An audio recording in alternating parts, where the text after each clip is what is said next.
Hello, everyone. Welcome to an all new Loud Casa Talks. And sorry, I'm sharing my screen again. I got a lot of technical difficulties on my end, but either way, you were able to actually listen to the songs and also checked out EAG C's artwork. Please follow him. He's an amazing person. And yeah, his art is amazing. Anyways, welcome back to our episode reviews. My name is Nate, alongside is my good friend Omid. What is up, loud crowd of Casa Crew? How y'all doing? I'm so excited to continue to be doing this, and yeah, keep the loud Casa summer fun rolling. For sure, pretty much that. But yeah, so far things have been all right. I know that there's brand new episodes of Loud House and Casa Grande still rolling along, so that means we're gonna keep on doing this every Wednesday. So hope you guys are still watching in from our Twitch or on our YouTube as well. So yeah, no matter where you watch, we'll be pretty much having our streams there. But yeah, let's start off with our quote weekly review checkup. It's been a week, Omid. How have you been so far? I've been okay. Of course, like the past weekend, I went all the way to Merced. Well, technically, my friend's house is in Atwater, but I went to go visit a friend, and a friend of ours also arrived. We pretty much spent the weekend there. So good to get the boys back together again. It was really awesome, um, and yeah, all that good stuff. Okay. So far, I mean, that's good that you actually got a reunion happening all the way in the middle of California. Isn't it hot over there? um, it was okay. It was okay. Like it was pretty much because it's my friend's birthday. We wanted to pretty much gather, reunite in some way to celebrate the birthday. So yeah. Yeah, I was gonna be pretty far, but hey, at least you were able to have an awesome time with your friends. That's awesome. What's kind of crazy? I actually celebrated a friend's birthday myself. We ended up going to Kura, which we went to last week, and I actually ended up eating more sushi compared to what happened last week. So I ended up Oh my getting god. 15. I ended up eating 15 plates of sushi, so I'm okay with that. And then I know that when me, you, and Jess hanged out, we were literally just having like 5 or 10, and I'm like, okay, we made a mistake here, and it was because we ate those hot dogs. I think that's the reason why we didn't eat so much over at Kura. But yeah, nonetheless, we ended up eating more than eating more at Kura. So we ended up having a fun birthday for my friend. She's I think yeah, she's already like in her 30s, so it's like awesome to have like the whole gang back together and everything. So yeah, I think both of us have like some reunions here, just with friends and all. But yeah, Definitely, man. Good company, man. yeah, and the other thing too is that next this weekend actually we're gonna be hanging out again because we have a certain convention that we're gonna go to. Yes, CRX baby. Although for me it's just Saturday, but for you it's Saturday and Sunday. Did you end up getting like any autographs or something signed up? Unfortunately, I haven't. So I gotta do it the old way and just go with a paid meet and greet. But it'll definitely be worth Hmm. it. All right, all right. I know Zeno Robinson's gonna be there, and that's the one guy I think you Yes, want to see. Zeno Robinson, baby. No one else. There's somebody else. There's a lot of other people though. You got Adam although, MacArthur. Yep, Adam although MacArthur. May, although I Yeah, you think have like Nay. She's oh new. She's Zeno Robinson and May from Turning Red. Those are the only people that I plan to meet. yeah. Um, Don't forget about her. And the thing is, I don't how want to about the? spend too much in autographs, signings, or anything like that. So I have to stick to like limit myself to one or two guests. Yeah, I know. Here's the thing that I can't wait for when I go meet up with Zeno Robinson on Saturday because I have a ticket for that. Is that sorry, Sunday. I have a Sunday ticket with Zeno Robinson. The thing is, I know that he's done a lot of voices like Hawks from My Hero Academia. He does Go from Pokemon Journeys. I think that's the only two things that they're gonna focus on because it's an anime con. But remember, he does a lot of other voices like Hunter from Owl House. You have Yes, Remy yes. Remington from Big City Greens. You have a whole lot of other voices. So the only thing that I'm caring about is the fact that he's Remy Remington. So if he has an autographed print of Remy, I am down for that. Remy, come on. Like he's not even close to Hunter from Owl I House, don't man. care. Hunter's where it's at, bro. I have to say though, he's underrated. Remy is totally underrated. I love him. He's like an adorable little bean. So I really respect him voicing a very high pitched character. How does he have the ranges, by the way, of the voices? It's crazy. I mean, I like Zeno Robinson's talents himself, giving his high pitched voice to the character. He does a good, splendid job of Remy. The character himself, though, is meh Oh, The come character on. jumps just there. Come on. I know that there's that one episode where he was trying to get a lot of followers, but that's how things are right now in the world. Not lovable, not hateable, just meh. That's just average. Okay, all right, I can see how it is. But there's other people too. Adam MacArthur. You already mentioned before the voice of May. You also got Sim. You also got Burnout Syndromes, the band that's also coming as well. Those are two bands that I can't wait to check out the concert for. So Oh man, Burnout Syndromes, man. Good Morning World. yeah, That opening from Doctor Stone is just like, yep. I know Burnout Syndromes mainly because of the Doctor Stone opening. I know, but they also do Haiku. Haiku. I haven't watched any of Haikyuu in a while. I've watched like several episodes of it. That's it. But Doctor Stone, though, I'm a huge fan of. Yeah, of course. Yeah, I know that. No, but then here's the thing. Like, besides that, there's a lot of other guests as well. If you're into Hololive, you're definitely going to love this convention. Oh my god, it's Uh, huge Hololive Con for sure. I never really got into Hololive, but so Oh, yeah. you're definitely missing out because, to say the least, I only watch it during work because it's like something that actually gets me entertained. But it is pretty much VTubers like interacting with other VTubers playing video games. It's pretty much like live streaming on YouTube. So it's awesome to see those VTubers actually becoming like huge, becoming big, and becoming Hololive characters. And no doubt about it, there's a huge fan base of Hololive people that are coming to CRX. So there's reason why there's a lot of people going to CRX this year just because of the Hololive thing. Cool. Yeah. Yeah. Like I said, I haven't really, heard of Hololive until you just told me. Not you just told me. I haven't heard of Hololive until it was announced at CRS. I'm just like, okay, well, it's the first I've heard of Hololive. So There's so many guests though from Hololive.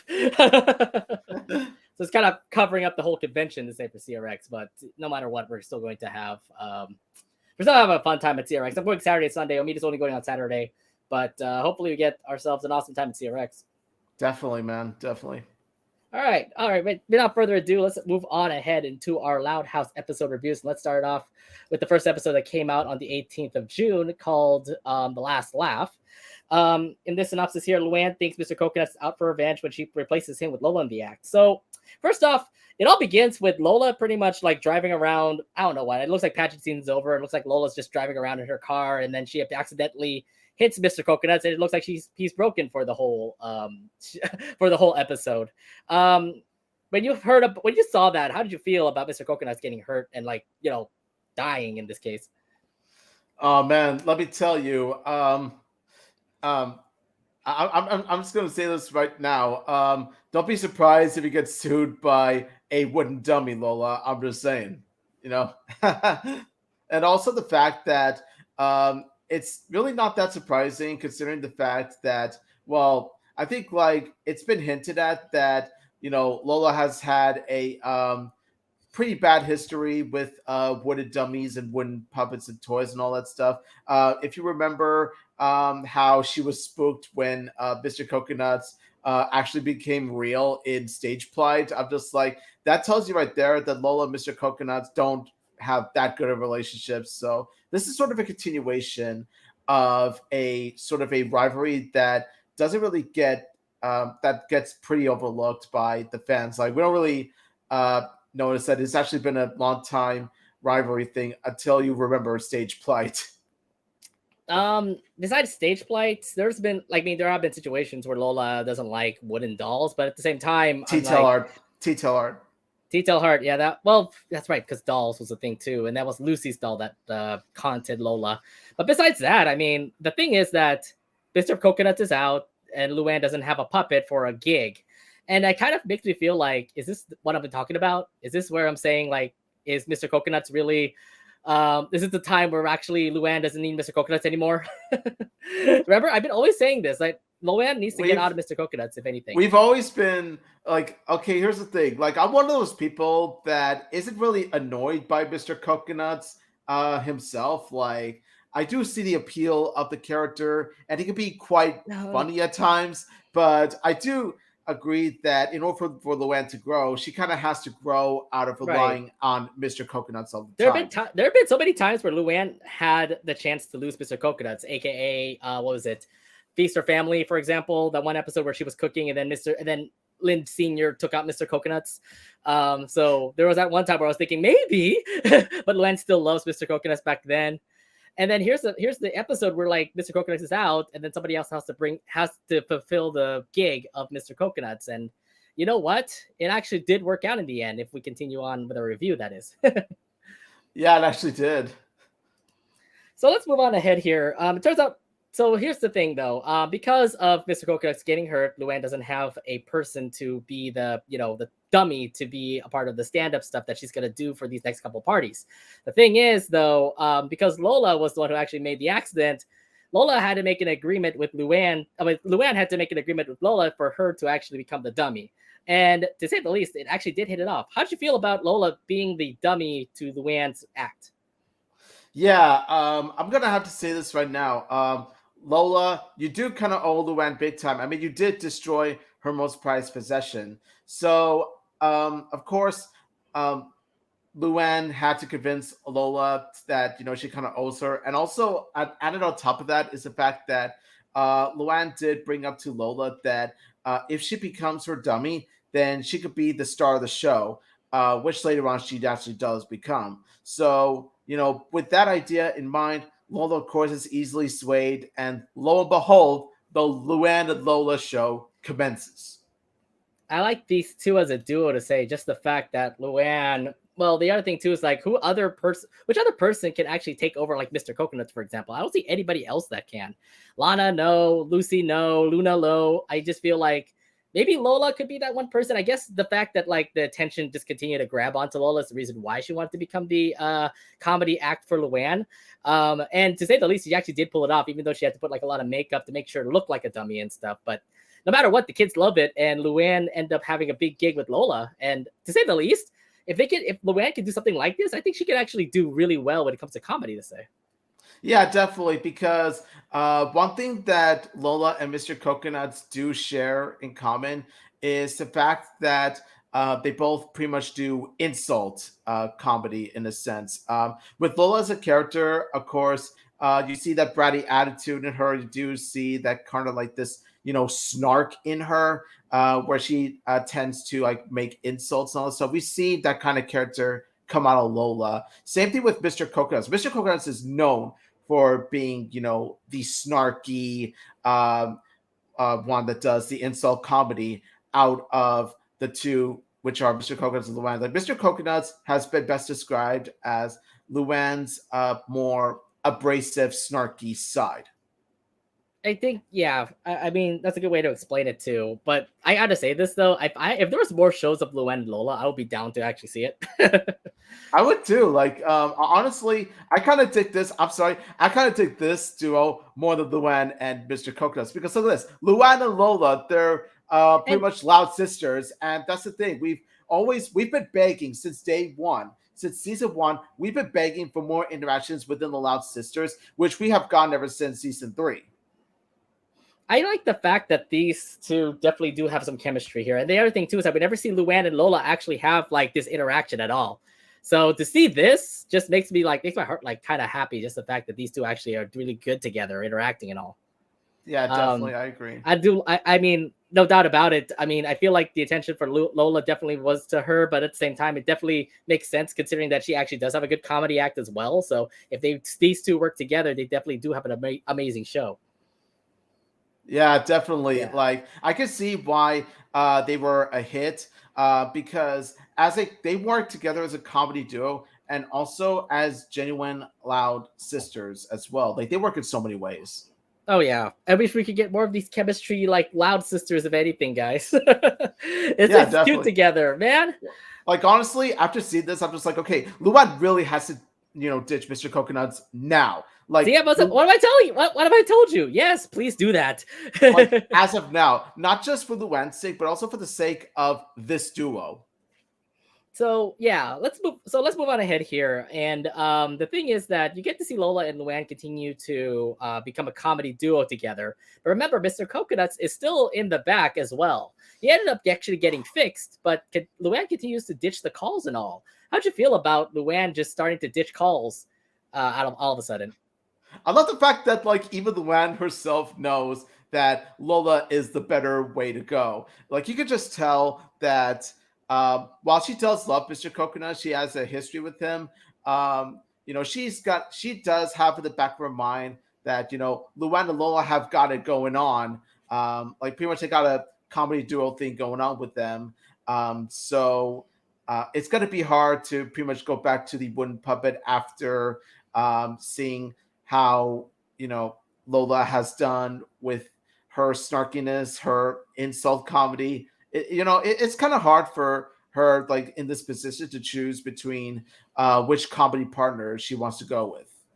My thing here is the fact that like Luan knows that is the better option, but the fact that Mr. Coconut continues to stay behind, and you just keep on hearing from the woodsmith that he just continues to call Luan all the time, and she just continues to, like hang up. This scenario where like she literally puts her cell phone into a piece of pie to make sure that she doesn't get sounded and all. I mean, like, okay, I get it. You don't want to get Mr. Coconuts back. You want Lola and Luan. You want the Lola and Luan duo to continue on going. And it continues to work out, like, to say the least. I mean, throughout these last couple of scenarios, we get to see like them succeeding well when it comes to like in certain places, just like what was it, sunset, the old Sunset Canyon, place, Sunset Canyon. Canyon. They even got themselves to do birthday parties, even like news as well. So it's like, yeah, they definitely are a good. They got it to news. Like Luan and Mr. Coconuts wouldn't even go near a news station. Like they wouldn't even go near a news station. So for them to actually make it, I find it odd. I find it odd, like with Luan and Mr. Coconuts actually like acting out like as a duo for parties. How the heck did he end up making this? It ended up making into the news with Captain Vulcan because it's like, wow, right? When did you become that popular? Word of mouth, right? Maybe that. I don't know. It was interesting because actually seeing that and actually seeing Captain Vulcan actually laugh her ass off. So it's like, wow, okay, this is a good comedy duo. Definitely. So in the end, though, Lola and Luan do end up actually making it the big time. They actually do make it to the Chortle Portal, where those two would actually work out as a good duo together. Remember that we still have not have heard word about Mr. Coconuts, and unfortunately, Mr. Coconuts will actually get to see them. I found it to be really odd, considering that he literally was like in the couch and he just stared at them. I'm like, oh. Yeah, it's the usual cartoon cliche of when the characters get home late at night, they see another character just staring at the couch, waiting for them to come, so that they can give them a good talking to, in a sense. My thing here was the fact that, like, okay, Mr. Coconuts was definitely in the woodsmith for so long, and then Lynn Sr. ended up picking him up and then placing him in like that situation. I'm like, okay, this got scary all of a sudden. Yeah, this escalated quickly. But how'd you feel about this interaction here? Mr. Coconuts and Luan are pretty much like talking it out, saying things like, oh, Lola is definitely the best person in the duo. I'm okay with it, blah, blah, blah. Oh yeah, look at that. Mr. Coconut's eyes. Like, oh my gosh. Like Mr. Coconuts, that image alone is just, oh my god. Like, it's not as, it's not the creepiest I've seen of Mr. Coconuts. We do have the live action version. But this, however, is just, oh my god, it's coming up close. It's trying to compete with the live action counterpart. Like, oh my gosh. My thing here was the fact that, like, even if Luan is commanding everything, Mr. Coconut still has a secret of a revenge for some reason. I'm like, oh yeah, okay, we getting it. We get it. We want to make Mr. Coconuts like the best, like a person to say, and Luan is definitely working with it. The fact that she's making it into a puppet, and she's actually saying stuff to Luan herself, saying like, oh, why is Lola the better show than me? Why did you? I was there for like so many days. And then she's just, and the surprising thing too is the fact Mr. Coconut was actually okay with it, okay with Luan and Lola becoming the new duo.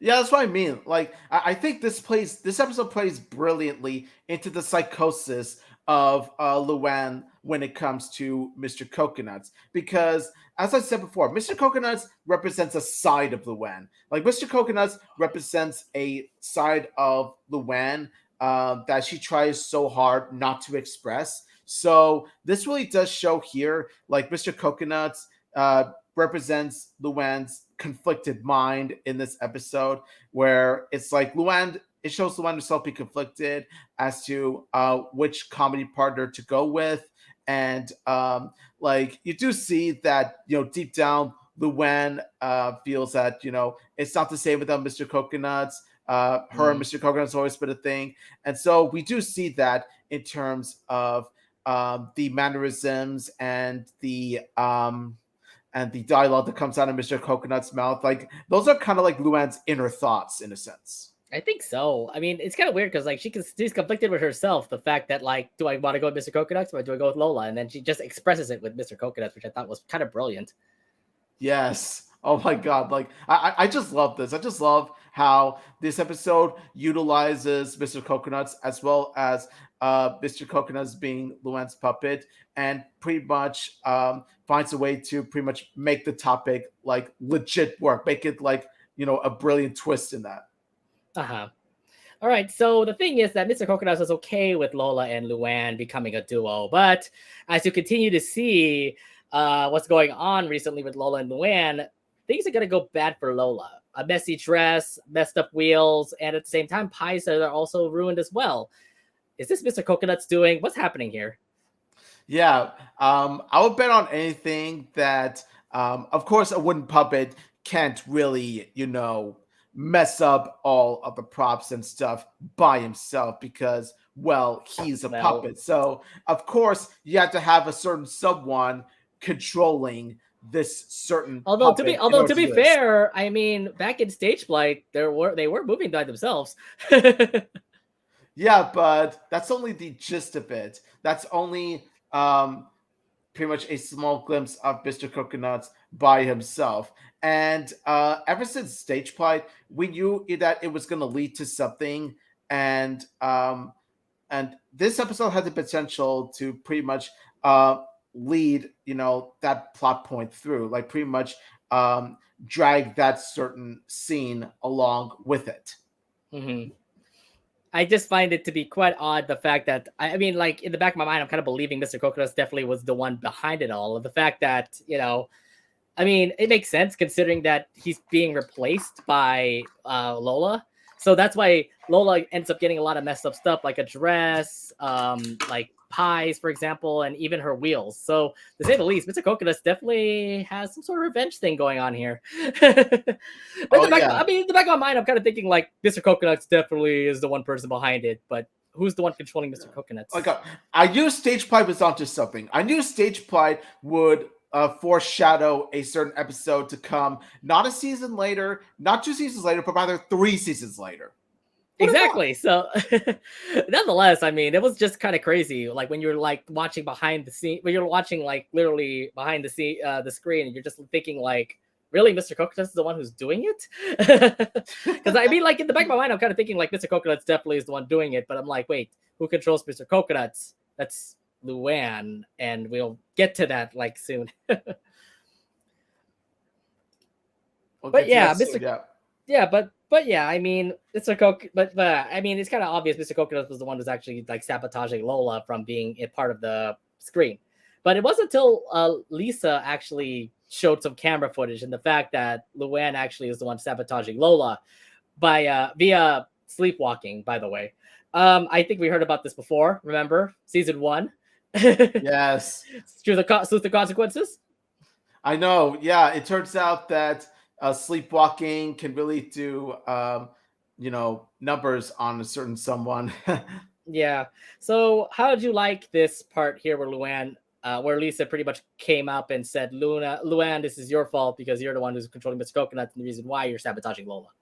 Yeah, sleepwalking can make people do crazy things, can it? So pretty much, when Lisa tells Luann and Mr. Coconut that it was actually Luann who was actually doing all this, I'm going to be honest, I wasn't surprised for this at all because who else would control Mr. Coconuts and actually do this? Now, there was a possibility of Mr. Coconuts himself coming to life and actually doing this, given what we've seen in Stage Plight. But then again, though, Mr. Coconuts by himself moving, that doesn't seem to be that possible.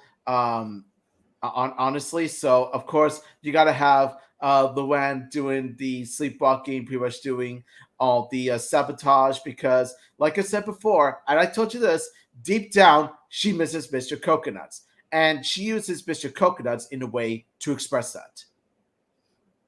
Yeah, that's a good way to point it out, though. But yeah, I mean, back like I said, I mean, the person who's controlling Mr. Coconuts is definitely Luann, and I was like, yeah, Mr. Coconuts cannot be alive and actually moving. I mean, we've seen it a lot in previous seasons. Yeah, like a Pimple Plan, for example, where they took a picture together. Um, I just had a feeling where it's like definitely Luann is the one person who's got to be the one who's at fault here. It definitely showed. I mean, Lisa, the fact that she actually contributed into this part where Luann, where she actually had like her cameras and actually saw Luann throw out those tires, for example, it just tells me that we get it. Luann misses Mr. Coconuts, and that's why she's doing this kind of thing to Lola. I know. And who'd have thought that Lisa would be the one to pretty much play a role? Like, I swear, like, we've been getting so much Lisa. It just And no, it just tells me that the people who are making the Loud House episodes are telling me like, okay, now they learned their lesson. I'm like, you have not had good Lisa episodes, and now you're actually making Lisa be a part of like the episode and actually making like some good contributions to the episode to say. yeah, like, oh my gosh, like Lisa, ever since season five, like, she has been at her prime. Like, season five to season six, Lisa is peak Lisa. Like, oh my god, like, even the episodes that don't really, mainly feature her, like, doesn't mainly star her, like, she somehow plays an important role in each and every single, well, not each and every single one, but most of season five and season six episodes. Let me tell you, she's been on a roll, and I'm really proud of her character. I definitely am. I definitely do think like they actually are doing their homework and actually are saying like, okay, we gotta do better Lisa episodes, and there you go. They finally brought out a lot of them. So yeah. Yeah, so you see, like, so these episodes prove that she is much more than the female Dexter. Exactly, yeah. All right. After Luann learns it's okay to grow and that she can work with both Willow and Mr. Coconuts, the trio performed the Turtle Portal, and to say the least, everything all ends well for Luann and the fact that Lola and Mr. Coconuts are partners. They end up still having an amazing show at the Turtle Portal. So how'd you like this whole ending here where we get to see them actually work together at the end? OT3. OT3. I What? mean, look at this. I mean, look at this. Like they're pretty much a trio of friends. Look, they look like a trio of entertainers right there. Mr. Coconuts, Luann, and you know Miss Sassy Pants, Princess Sassy Pants. The Like, Sassy Pass, yeah. Princess Sassy Pants. Like, oh my gosh. Honestly, I want to see more episodes featuring the three as a trio. I feel they could definitely make this work. It would be awesome to do that. I could love to see these three actually make a show, but then of course we also did get to see the fact that Lola would have passion season, which means that she will not be doing the comedy shows for a bit, which means Mr. Coconuts will come back. Nonetheless, I mean, I do like this whole interaction here where like Mr. Coconuts may take a break and Lola will take over. Lola will have to go to pageant season and Mr. Coconuts takes over for Luann. It's a good little trio here that's working out for Luann, and it's definitely helping her career out, especially with comedy. Yeah, definitely. Like, honestly, I'm really proud of the three for coming together. Like, Luann actually does work best with Mr. Coconuts and Princess Sassy Pants because there's so much you could do with one puppet and one little sister. Like, there's so much you could do with those three. Most definitely. And I really hope we get to see more of them. I mean, we obviously get to see a lot of Mr. Luann and Mr. Coconuts, but more interactions with Luann and Lola because we never see that ever in the Loud House. So more sister interactions like that, and I will be okay with like an amazing. I'll be okay with the episode. One last thing I do want to point out. I forgot that robot was still was still there. That snowboard episode. Remember that one robot with the mailbox? Oh Yeah. yeah, that him. So how about that callback, by the way? I Yeah, it was a spot on callback. Like, recently, the Loud House has been spun on with its continuity. So yeah, I would say that the Loud House is definitely catching up to the Casa Grandes in terms of continuity and pretty much giving us callbacks to earlier episodes. So that's something to appreciate. I definitely did like this part here where like you get to get the callback from that robot from Snowboard. It's like awesome. I forgot that he was also available. I didn't know that Lisa didn't dismantle him. I thought Lisa was mostly with Todd because Todd has been like in every episode of season 6 to say. I thought he was just forgotten to say the least. I don't know. And then at the end though, it kind of has that learning lesson. It's kind of feels like that learning lesson is happening here, where that robot actually was about to kill Todd. I'm like, what? Okay, I know you were out for so long for like 5 seasons, and I'm like, okay, Todd definitely replaced as Lisa's big robot. So, yeah, that surprised me. Yeah, that robot is definitely the Mr. Coconuts of the trio. Like, there's that the robot represents his jealous self trying to kill Todd. It's like, ooh, things got escalated quickly. They definitely did. But yeah, I definitely want to see like again more of these like alloy arms. Alloy arms was the name of the guy, plus Todd. If anything, at least the robots are like still referenced together when it comes to Lisa. That is. All right. Anything else you want to bring up from this episode? Yes. I'm just like, okay, you got a Luann and Lola episode before a Luann and Luna episode. Are you kidding me? Where's our Luna and Luann episode? They're roommates, for God's sake. I thought that we actually did have one, remember? Where Luann actually helped Luna? Yeah, but that was mainly Luna's role. Like, Luann played a secondary role. I'm talking about when the two characters have, equal screen time, equally important roles, that sort of stuff. Yeah, like if they actually went to a talent show together, that would be awesome to see. But we'll wait and see. We have another season of Loud House, but who knows? All right, I got nothing else to say. How would you rate The Last Laugh? I would honestly rate The Last Laugh a 9 out of 10.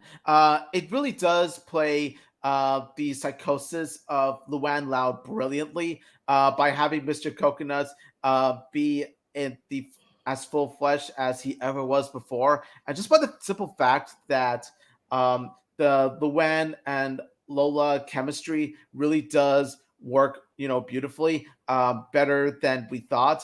Really does escalate the episode further. Lisa, of course, being the awesome Lisa that she continues to be ever since season 5. And then, of course, you do see like Mr. Coke, and it's been revealed that Luann has been sabotaging all these, like, which I'm just like, of course, it would be Luann. Like, I really do like how even the episode highlights that, Mr. Coconuts is a part of Luann. Mr. Coconuts is not necessarily, a character, controlling himself. It's rather, it's always been controlled by Luann. It's always been a part of Luann. The episode shows that. So I like Luann's conflict as to who her comedy partner should be, and at the end she learns that, so why not both? Both is good. Okay, you bring back the meme here, I guess. Yes.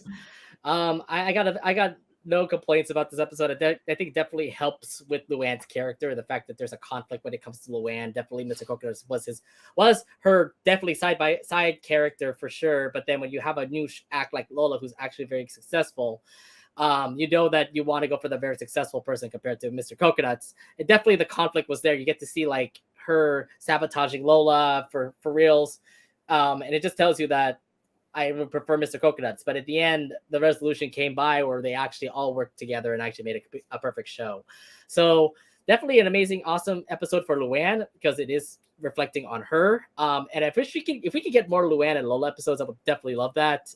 More chemistry sister episodes like this. I mean, this is awesome.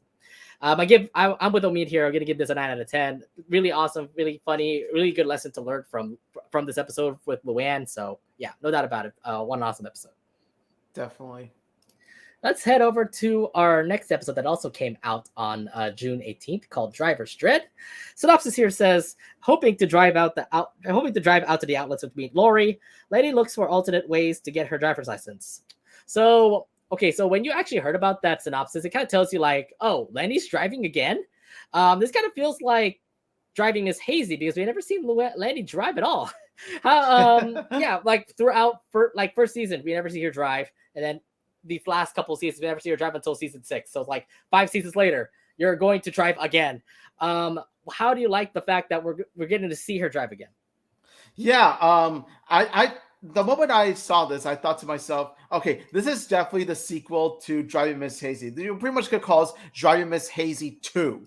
And the episode perfectly demonstrates this. Like, the episode is aware. The episode is aware that it's a sequel to Driving Miss Hazy, not just for the fact that Luann brought up that not just for the fact that Lenny brought up that she tried driving once and it scared her, but also, I kid you not, the episode actually brings up the actual clip of one of the most iconic and one of the funniest Lenny lines ever. Is this the carpooling? Like, oh my god, I can't believe it. They brought it back. They brought the clip. I'm just like, yes, yes. Oh my god, I love this line. It's quite possibly Lenny's funniest moment. Like, I still laugh at it to this day. I'm not gonna lie. That line, that moment still gets to me. It still cracks me up every time. It's so beautiful. Okay, I love the fact that when Lenny actually talked with Lori about the fact that Lenny just couldn't be able to drive anymore after what happened back at driving Miss Hazy, the fact that they actually redrew this scene, I'm like, whoa. We're going back to season 1, and you actually know season 1. Wow, what is a flashback or what a continuity thing that you're doing, Loud House. And so when I saw that, I'm like, okay, yes, that makes sense. Okay, cool. Lenny has now. Okay, so the thing is, Lenny has not drive ever since driving Miss Hazy. So the thing is, like, she's been scared for that the whole dang time. That even in the whole conversation with Lori, it just tells you, like, look, Lenny, you have not been driving for so long. It's time for you to get your license. Can you do it again? And it's been so long for her, considering that it's been 6 seasons and she has not ever gotten her license. And I'm like, you're right. When is she going to drive? That's the other thing. Because the thing is, like, Lori is already gone. She's already off driving in college. It's Letty's turn to be the next person to actually get her own car or get her driver's license. And you know what? That has never been answered. Like, ever since season 1 from season 6, there was no driving Lenny at all. So it just tells me, like, when are we going to get this answered? And today would be the answer. Today would be the day that we get to see Lenny actually drive again. So first off, continuity, like a continuity point for the Loud House crew here, and the fact that they actually redrew the scene. So it's like, okay, yeah, you did your homework. Awesome. Please, let's see how this works out, because I kind of want to see how Lenny ends up getting her license and everything. Yeah, definitely. Like, I'm rooting for Lenny to get her license and to reunite with Lori. Like, I'm rooting for her to, get the license. So yeah, I'm like Lincoln. I'm just like, go, Lenny, go, Lenny, go. Oh, Lenny. To be fair, the rest of the siblings didn't actually help her this time. It's literally was other things that actually were going to help her get her license. Well, there are a couple of characters. There are a couple of siblings that do help her out, not as much as Driving Miss Hazy, but help her out in terms of giving her advice. And we're going to touch upon the second example later, but later on, Lincoln, of course, gives Lenny advice to use her courage and to get the license herself. And by Lincoln's encouraging words of encouragement, Lenny, of course, takes it upon herself to make sure that she gets the driver's license. I like the fact that Lincoln actually is like the leader here. It actually like motivates people to actually get their like achievement, their goals, to say the least. Yeah, I really love this Lincoln. Like I said before, we have gotten this Lincoln Loud ever since season 5, and let me tell you, he's gotten better and better. Like, honestly, I'm so proud of the Lincoln that we have now. It definitely makes Lincoln a whole lot better of a character in this show, no doubt about it. Just tells you, like, I don't know if it is kind of like what the movie did, where like he made him like a huge leader and everything, not to be selfish anymore. And now look at him now. He's getting older. He's getting like more responsible. And it's just like awesome. I'm guessing this is based off the movie. Yes, I'm going to say like based on, I say it's based off the movie. Like it serves as a bridge between early Lincoln and this Lincoln. Like it pretty much all makes sense now why Lincoln has been the best that he's ever been ever since the previous season 5. Yeah, I mean, it just tells you like how awesome Lincoln is. And FYI, season 5 was just more of Lincoln and his friends.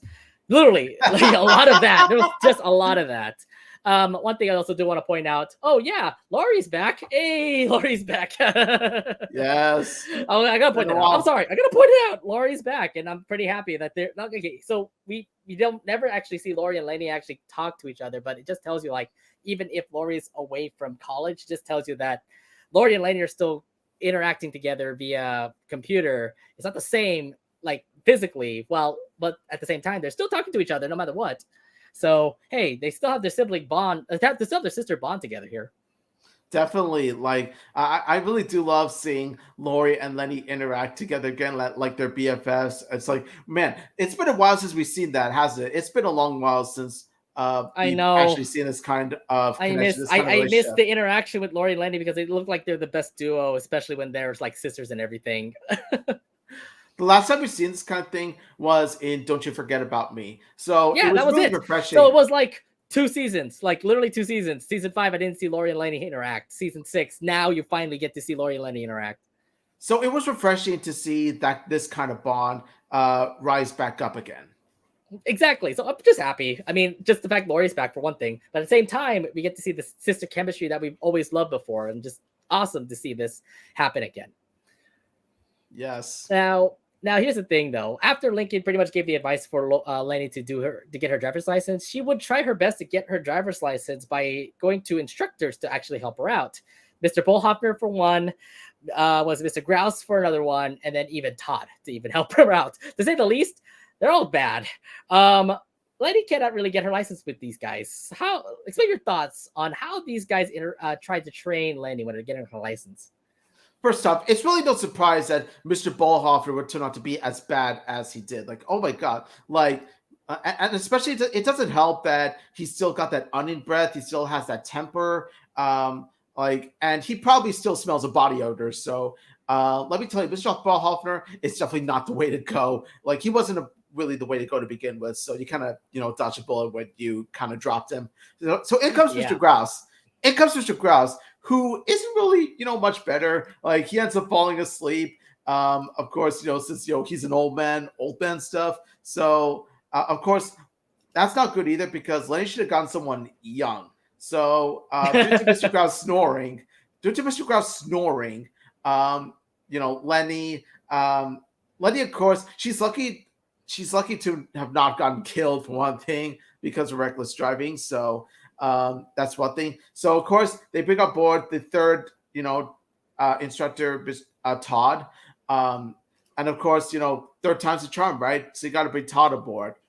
Wrong. It actually turns out that Todd isn't that good of an instructor either, and it's like, how does Todd, screw up so badly in being a driving instructor? Todd. Yeah. But he was actually more complaining of the fact that like you're not turning it right, you're putting less gas, you're putting more gas, and all that jazz. And I'm like, yeah, Lenny can't parallel park now. I mean, it can't feel bad for Lenny the fact that she had to go through hitting all those cars to parallel park, and unfortunately, I'll leave a note. Parallel parking is hard, believe me. I know from experience. So I do sort of relate to that scene. One thing that I like about parallel parking now, I have a back camera to actually help me out. Yeah, I have a back camera too, but even at that, you got to make sure that you have enough space, enough room between the cars in front of you and the car that's behind you. So right, but I've got my experience to it now. I mean, it's not. I don't do it. I do it rarely where I actually parallel park, but at the same time, like if you got a parking garage, go to a parking garage. Pay the extra fee. I don't care. I would prefer to go to a parking garage myself. But yeah, I would say this though. I mean, every instructor that Lenny went through, it makes sense why she would actually fail. Mr. Bullhoffner definitely is that one person who definitely would not be a. I don't know why Mr. Bullhoffner, for example. I didn't know he would actually make a trade. I didn't know he would actually make a driver's like education thing here because throughout the whole episode, throughout that part there, he just pretty much told Lady to just go into the freeway, go do this, go do that, go to the fast lane. And I'm like, you can't do that to a person who's just starting to drive. Like that's not helpful.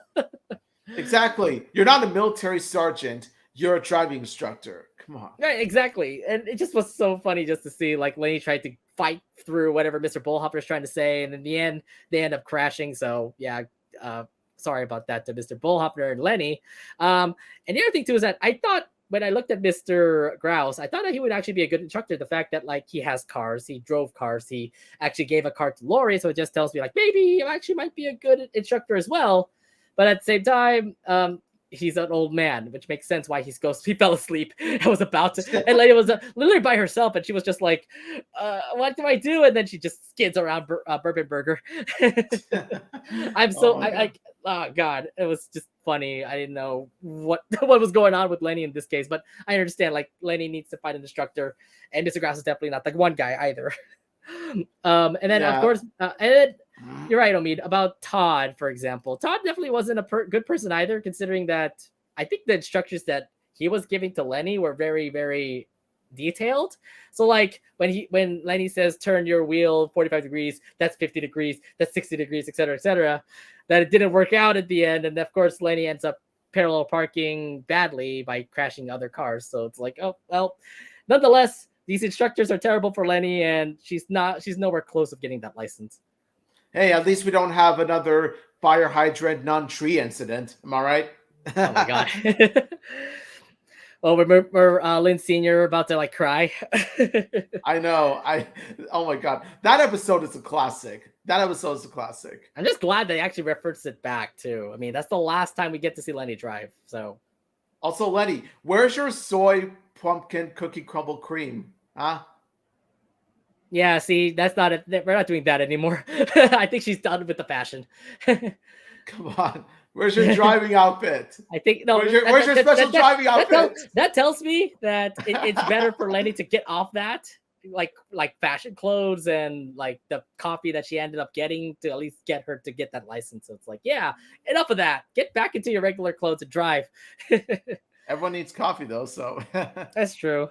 Yeah. So after the driving lessons go bad, Laura she was tell the bad news to Lori that she can't be able to actually make it to the outlet malls. But unfortunately, Lori cannot even make it to see Lenny until the summertime. So it is a very long time for them to actually meet. This is the only time that they can actually do it in the outlets. Especially like this is the only time they can actually like meet up. So here's the thing though about that. When it comes to the test itself, she needs. It just tells you that Lenny definitely needs to pass this test. So with that in mind, Lenny actually did some things where I would say she ended up did some things where she ended up passing. Yeah, Omi, can you explain your thoughts on how Lenny ended up getting her license? okay. Look, I was rooting for Lenny to get her driver's license. I really want to see Lenny and Lori reunite. I was rooting for her to get her license. And you know what? I was rooting for her to pass. But how she actually passes, though, I am not a fan of how it was executed. Let's just simply put, folks, Lenny cheated. And the thing is, she had the potential. She had the potential to actually pass without cheating. And she would have passed to driving Miss Hazy had Lori not sabotaged Lenny. So without anyone sabotaging her, Lenny did have the potential to pass fair and square. It would have been nice to see all the Loud siblings gather around to help Lenny remember all the tricks that Lenny learned, including the Lenny language that helps her become a better driver. Like, honestly, if they had done that, where they brought back the Loud siblings, helping her become a better driver without the sabotage. Yeah, it would have been a rehash of driving Miss Hazy, but at least it would have played the part of helping Lenny grow more as a potential driver, to where like she uses her motivation to want to reunite with Lori in order to work her hardest to drive, put her effort into driving. Like, that would have been awesome. I was waiting for that moment where like Lenny actually does drive herself, and gets her license, and she thanks the Loud Service. I was praying for that to happen. That would have been a glorious moment for the character. But instead, they go the cheap route. This is where I'm going to be honest, the episode was scored smoothly, but this is where the episode makes a sharp right turn. Like, it just swerves like completely. They go the cheap route and have Lisa set up a self-driving device to have Lenny pass without her having to put any effort whatsoever. And she was so lucky that she didn't end up getting into an accident on the way to the outlet mall. It was hours away, and anything could have happened to her on the way. Look, I love to see Lenny and Lori reunite. I really do. Which is why I was rooting for her to pass. But personally, I feel like the golden moment to see Lenny finally learn to drive and become a licensed driver, all for Lori, was honestly kind of wasted. I feel it was honestly kind of wasted when the Mm. actual driving test itself is not legitimate. It's really not legitimate because it wasn't Lenny who really passed for herself, but rather it was the self-driving device itself that passed for her. So honestly, this is one of those cases where the ends do not justify the means. I was just kind of surprised the fact that like out of we've been talking about how Lisa can be very helpful when it comes to episodes like this. This is definitely not one of them. We're like, yeah, Lisa was definitely helpful by helping Letty cheat, and I'm like, oh, okay, well, this didn't work out. I mean, the thing is that even with the self auto driving thing, she still ended up passing with flying colors. I would imagine that there's something in there where she can actually like learn how to drive. I mean, here's the thing, like, yeah, she ended up getting her license by cheating, but at the same time, um yeah, I mean, there's no complaint about it. I mean, literally that whole self-driving thing definitely made her get her license. So it's like I don't have much to say about this. um Even if she parallel parked properly, even if she went to the freeway correctly, even if she passed through people and were able to actually signal and all that kind of stuff, it definitely was the machine that definitely made her get that license, to say the least. But yeah, it just feels like all the things that they've learned. Well, the other thing too is that she has not learned much, especially with these people around. So it just tells me like what has she learned throughout, because it's been 5 seasons, so we get to see Lenny learn from driving, to say the least. And Exactly. it's Right. been forever. So like let's just refer it back here. It's like maybe 1.5 years since Lenny ever thought about driving. So I would imagine that all the technical skills that she ends up getting while driving may have been gone. That's the reason why she ended up going with these instructors to help her out, but they all have failed.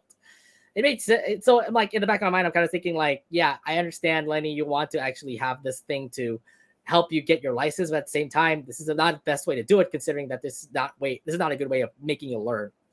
Exactly. It's just because keep in mind, like driving is one of the most essential things to learn because let me tell you, like driving is where you have to be safe. You have to be smart with driving, with or without the device because like if you end up driving badly, like it could end up costing your life at the worst. So honestly, it's one of those things where you have to put in the effort to learn. And unfortunately, Lenny has not done that. This is an episode where I wanted to be proud of Lenny, but instead, I can't help but feel disappointed at her. And honestly, I have to say this right now. I have to say this right now. So it turns out Lenny Loud learned nothing. She learned nothing. Pretty much. I mean, that's a good way to put it.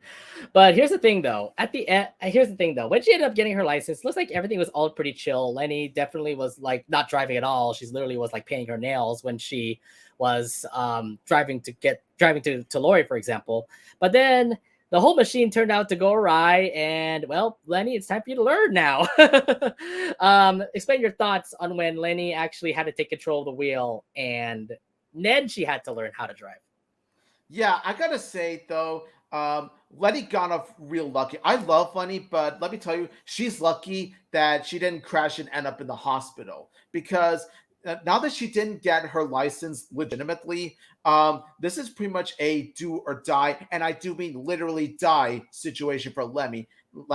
And let me tell you, like she was lucky that she came out alive, that her, the Vanzilla is still alive and well, and she's lucky that she even went to the outlet and reunited with Lori. Like she was lucky she got through this unscathed.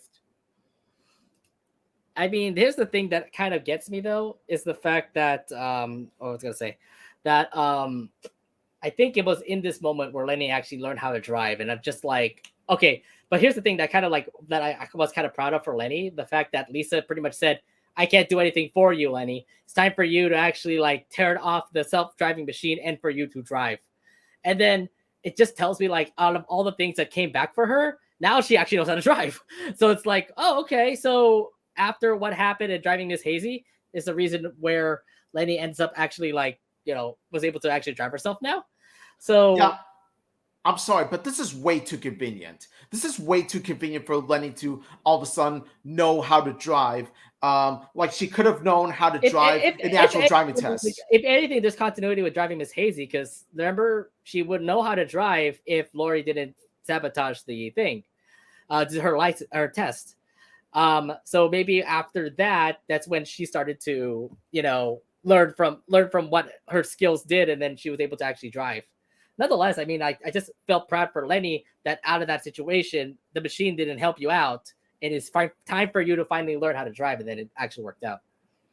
I mean, I'm proud of Lenny for no, well, not really proud, but I'm just happy that Lenny managed to pretty much drive safely, conveniently drive safely. But then, like on the other hand, like I said before, this could have been built up more properly. This could have, like I'm all for Lenny learning, knowing how to drive now. But the thing is, you have to have proper build up for Lenny to know how to drive again. Like I said before, the Loud siblings could have been much more involved with teaching Lenny how to drive like they did in Driving Miss Hazy. And while it could have been like some sort of like rehash of Driving Miss Hazy, let me tell you, I would have preferred that over what we got here, honestly. I don't know. I mean, like I said, I'm just proud for Ladies the fact that she ended up actually learning how to drive. And now, like I said, now we get to see more of Lenny driving. I understand like the way that she earned it definitely was not fair. But now because of this is the reason why we get to see Lenny drive a lot now in the Loud House. And then last but not least, obviously we did get to see them reunite. How did you feel about the reunion where Lenny and Lori reunited? Like I said before, the ends don't justify the means, but the Lori and Lenny scene is still cute. It's still cute to see, Yeah, especially exactly. that scream, the hug, and all that stuff. Yeah, but I'm just at what cost though? At what cost? It's a reunion that we were waiting for so long. To be fair, okay, it's the two of them together finally reunited. I have not seen them since season 4. Okay. So Lenny pretty much used the device to pretty much help her, pass the test. And then she made it through conveniently without getting a scratch on her or Vanzilla. And then she reunites with Lori. And, Lenny and Lori are together. So, yay. Yeah, I guess. I mean, yeah. To say the least, it is an easy way for Lenny to actually get her license. But nonetheless, Lori and Lenny to get up together. It's been a while. It's been a long while since I've seen Lori and Lenny together. So it's yay. I'm proud of it. I don't know. Some people aren't. But yeah, I mean, Lenny definitely would have been a better way for her to actually learn her to get her license if it wasn't for the cheating way that she ended up getting. So at the end, Lenny gets her license and everything's all good. Anything else you want to bring up from this episode? Mrs. Puff, I think I'm cheating. The thing is, at least at that episode, like it's aware that SpongeBob was cheating, and at least SpongeBob didn't get the license then by cheating. Whereas this, on the other hand, she got off way too scot-free. Yeah, I feel the same way. One thing I also do want to point out, Tanya is just gonna be a continuous character, huh? Yeah, it turns out that I'm guessing Tanya is gonna be with Lenny forever. I'm actually all for it because let me tell you, Tanya was one of the best things to come out of the live action Christmas movie. Honestly. Okay, yeah, okay, true. But after the live action Christmas movie, now is the reason why Tanya's been all with Lenny forever now. Yes. Like even a dummy. Even what was it? Is it a ventriloquist? Not a ventriloquist. What's that one I'm looking for? Like a ventriloquist dummy? Like Mr. Coconuts, for example? No. It's a different kind of dummy. What kind of thing is Tanya? Mannequin. It's a mannequin. Like even a mannequin manages to be a far more likable and memorable character than the white-haired brat in the live-action Christmas movie. Hey, what's wrong with them? All right. Anyways, I got nothing else to say. How would you rate Driver's Dread? Honestly, I'm sorry. I have to say this. I'm honestly going to give this a 6.5 out of 10. Wow. Really low. Wow. It honestly would have been like the reason it's point 0.5 is because the Lenny scenes are cute, and of course, the Lenny and Lori interactions are really cute as well. So that's what made me raise a point 0.5. Honestly, I wanted to make this higher. I really did, but just by the fact that like the episode pretty much kills all the potential to have Lenny build up, to have Lenny fulfill her potential to actually legitimately pass the driver's license. I'm sorry. This is a thing that I cannot forgive this episode for. I'm sorry. I just can't. And the way that Lenny actually all of a sudden knows how to drive, right when she's all on her own, like honestly, like I said, it's way too convenient. Like it's way too convenient writing. Like it's like a flick of a switch sort of thing. So there was no proper build up for Lenny to have the knowledge to drive. My thing right now is the fact that I'm just proud of the fact that Lenny is now going to be driving, in the Loud House now.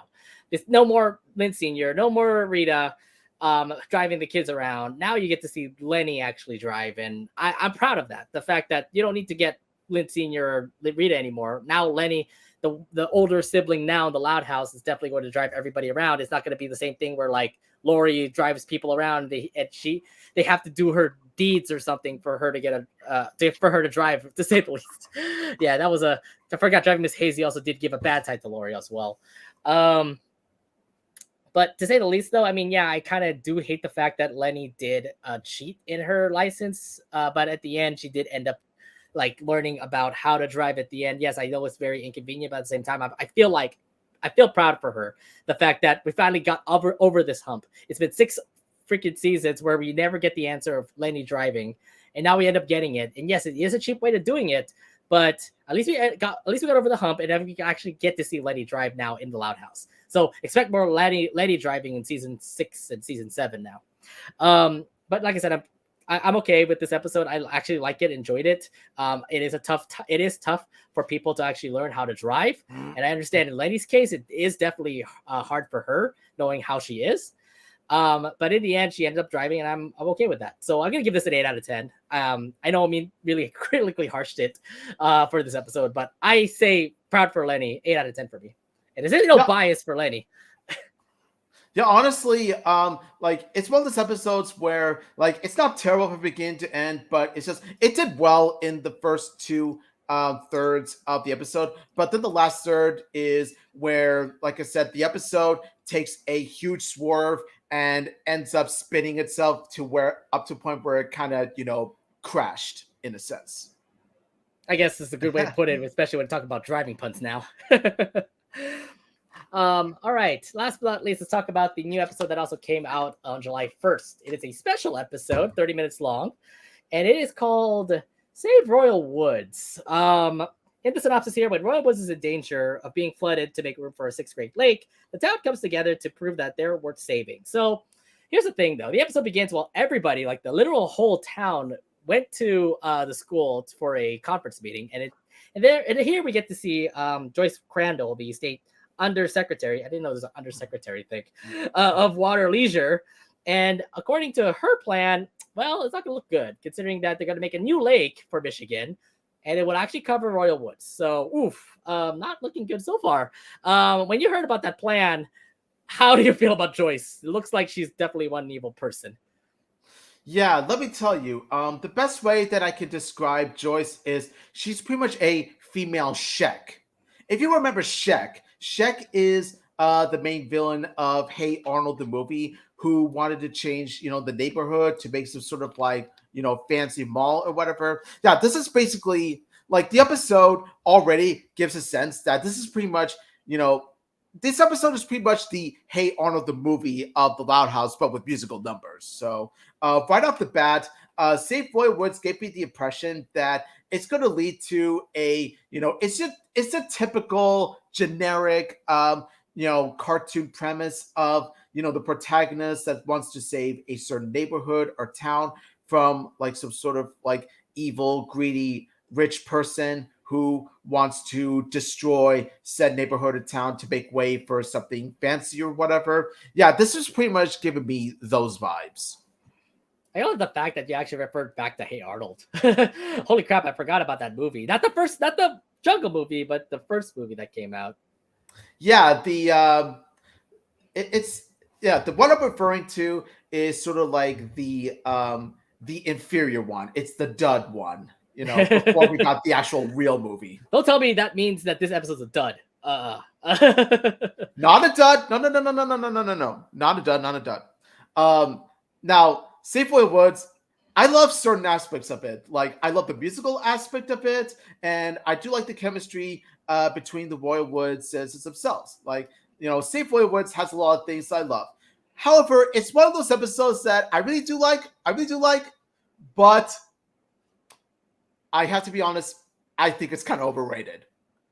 Okay, all right, comments. Feel free to thrash. I didn't say anything. I didn't say anything. Omi just pretty much put it out for him. Okay, RK comments. Feel free to thrash. Feel free to cancel me. Feel free to say that oh, I'm being too snobby with this episode. But I'm just saying. I like this episode. I enjoyed this episode. I feel that it's a bit overrated. And while I do like this episode, it's not necessarily the episode that I would put amongst the top 3 or top 5 favorite episodes of the season. There are some things I really do love about it, though. So bear with me. We're not going straight to the reviews right now, by the way. We still have a lot to talk about. I mean, here's the thing that kind of impressed me. The fact that this is a whole town meeting. We get to see everybody in the town, from like the people in Sunset Canyon, from Stella's mom, for example. I'm like, whoa, I didn't know you were come back. Cheryl Merrill, the mayor, the Louds, obviously. You also get to see everybody over here. And I'm like, okay, so what is happening here? Are we looking at every resident of Royal Woods coming together for this little meetup here? And it turns out to be quite a bad news, considering that literally when she showed this slide, I'm like, oh, cool, 6th Great Lake. Wait a minute, why is Burpit Burger there? Oh no, they're gonna drown Royal Woods. No, Burpit Burger, why? How dare you? Do not drown Burpit Burger. You just don't do that. No, exactly. And it just makes me feel like, this is all bad. It makes sense now why this is now called Save Royal Woods, where the lake is pretty much covering the whole Royal Woods, to say. I'm like, oof. Okay, well, this is going to be quite an interesting episode to say. And what's kind of crazier too is that, well, were you expecting like this to be a musical at all? Honestly, when I first heard of the premise and back when it was titled Laked, I actually didn't expect that it would actually be a musical. Like up until later on, when they would retitle the Safe Void, so they actually do manage to make it a musical. And I'm just like, okay, I really do like that nice touch, because honestly, like this episode being a musical is exactly what this episode really needs in order to save it from being, mediocre in a sense. Like the musical numbers are what make this episode, memorable, as opposed to its generic and predictable plot. I think it definitely makes the story better. they made the right move in terms of making it a musical, because it pretty much helps carry the episode overall. Well, that, and the other thing too is that now we get to see how the premise is, and with her first song, by the way, with what Joyce is pretty much singing, it just tells you like, oh, Royal Woods is a nothing town. Even if the residents say some things about it, there are other towns that are definitely doing a lot better, like Hazeltucky, for example, and a lot of other towns that are close by. So it just tells you like, oh, Royal Woods, you're kind of like in the middle of the dump here. Where's your best like thing in Royal Woods? And that's what this whole song is all about. And to be fair, she definitely does an amazing song. Like, I think this is a good song. Yeah, honestly, yeah, I gotta say, like, I find the villain to be generic as all hell. Like I said before, she's pretty much the female Shaq. She's the typical, villain that wants to pretty much destroy the town, make way for new stuff because change is good. Like she's a generic villain type, but the song itself is quite memorable in that sense. Like I like the song honestly is the best thing to come out of this character. I think so, but at the same time, like her being evil is the one thing that also gets me too, and also the fact that she's also voiced by like a very famous actress. So yeah, definitely having a big character, big celebrity actually joining in the Loud House and actually becoming the villain of this, it just tells you like, oh wow, that's awesome. And the fact that she actually can sing too, like wow, amazing. But yeah, I mean, the first number where she pretty much sings the fact that Royal Woods sucks. I gotta say, this is a banger to me. I like it. Definitely is an awesome song. Yeah, it's definitely one I could definitely jam to. Like all songs are incredible. All songs are fantastic. Especially in this show for sure. Yeah. But yeah, in the end, though, Joyce is definitely going to pretty much take care of Royal Woods by pretty much destroying the town.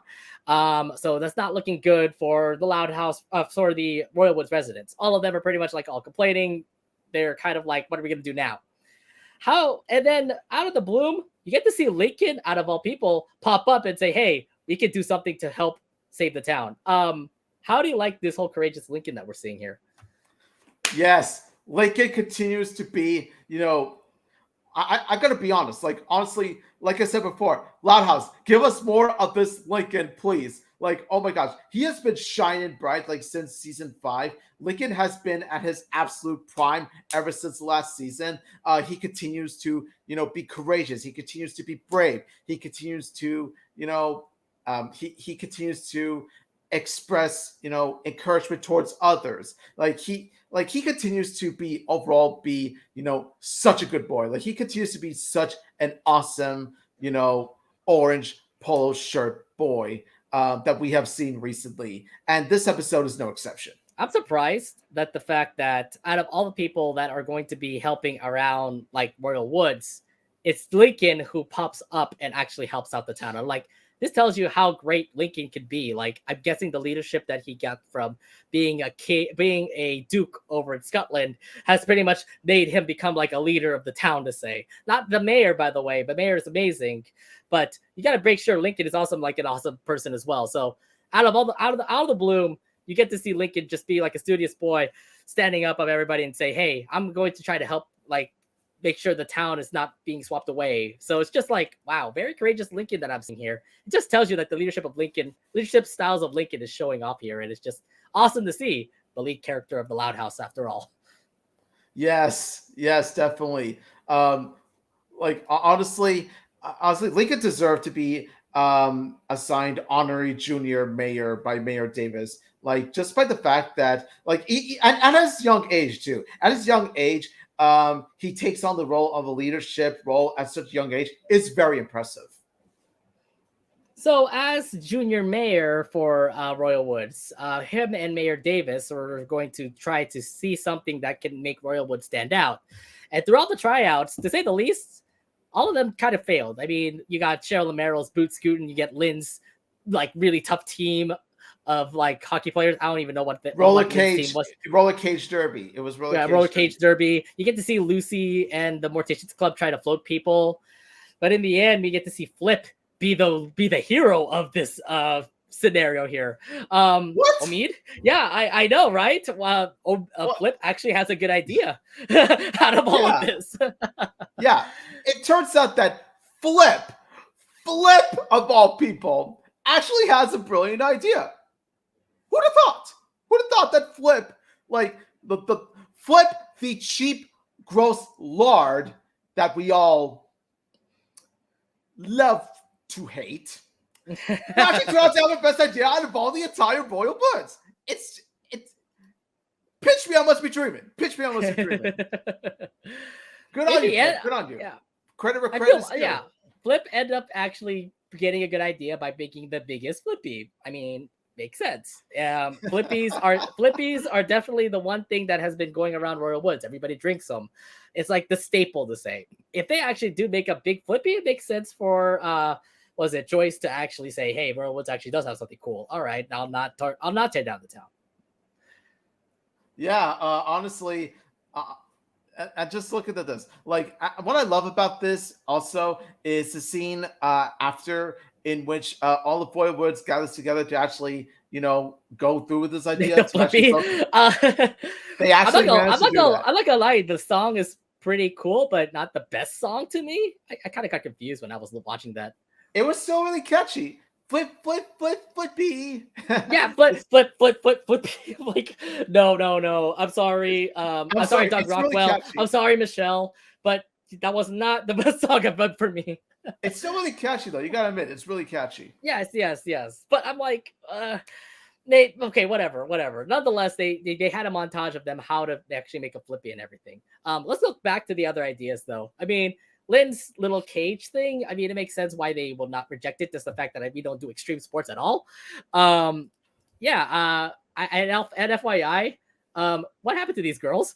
They definitely feel like they're from Mad Max now. Yeah, look at this. Like, yeah, I gotta say, yeah, it definitely gave me Mad Max vibes too. Instead of this, you actually have what would you call it? Mad Margot. Mad You have Marco, Mad Mad Margot Marco. Oh God, or Marco, I Mad can believe Maddie you like this. And Maddie too. or Yeah, no, those girls. Maddie Max. Let's call it Maddie Max. um, right, right. Yeah, you also get to see Morticia's Club try to float people. I guess kind of cool that it actually can be able to float people, but still that's not really impressive to me. So it makes sense why they kind of rejected that as well. And then last but not least, I'm sorry, Liam, your goat sucks. Your goat sucks. Yeah, yeah. Let me tell you, that goat is not exactly the goat, if you know what I mean. Not the Still goat better goat. than still better than the goat. Still better than the goats in Thor: Love and Thunder, though. Just saying. Anyway, Oh, let's move oh, on. oh, okay. We're gonna go there now. Although to be fair, you're right on that point. Okay, so um now we get to see the whole idea where Flip has to make what was it? The whole town is going to make a big flippy. And we go get this whole montage where we get to see the man with the plan end up actually leading everything by, making that whole flippy. And we also get to see the whole music video after all. So how'd you like this whole scene where you get to see Lincoln and everybody in Royal Woods try to build the biggest flippy? Yeah, I really do love that the episode builds this wholesome chemistry of everyone of Royal Woods gathering together, working together to go around to make this flippy. It's pretty much the closest thing we've gotten to seeing each and every Royal Woods resident interact with each other. Like you even see what was it? Let's see. Um, you see Millie and Darcy together on screen. Millie and Darcy. It's like, Where where's are these they? two been? Where are Where they? where Where are have they? these two been? Where have these two been? Bring them back. Bring them back. Come on. Like Where are like they? I want to see I want to see Lisa and Darcy together. Like enough of Todd. Bring back Lisa's human friend Darcy. Okay. I And know. And also I'm like, what happened to the other human friends that Lucy have? I mean, Darcy's like definitely one of them. How about the one guy that Lisa was crushing on, for example? Why don't we bring him back? Darcy will always be, no matter how many appearances Todd has made, like Darcy will always be Lisa's true best friend. All right, Darcy Totally is forgot. I totally Lisa's true best forgot. friend. Like, I totally forgot. Like throughout the whole montage, we get to see like some side characters also pop up, like Millie and Darcy, for example. They literally were like literally in the same girder with Liam as he was singing his line. Yeah, honestly, and also Millie. Bring back Millie for Lola's OT3. Come on. But yeah, nonetheless, they still make the biggest flippy. And like I said before, not the best song, but to be fair, it is catchy. Not the best song. I'm sorry, Doug. I'm sorry, Michelle. But you could have done better. But nonetheless, they still end up making the biggest flippy. So cool. When Joyce actually saw it, it seemed that everything was all cool and all until the flippy started to explode. How'd you feel the fact that the flippy explode because of Flip? Oh no. Yeah, I kind of knew that this would happen because honestly, Flip actually being smart, like Flip actually having a brilliant idea that would actually work from start to finish.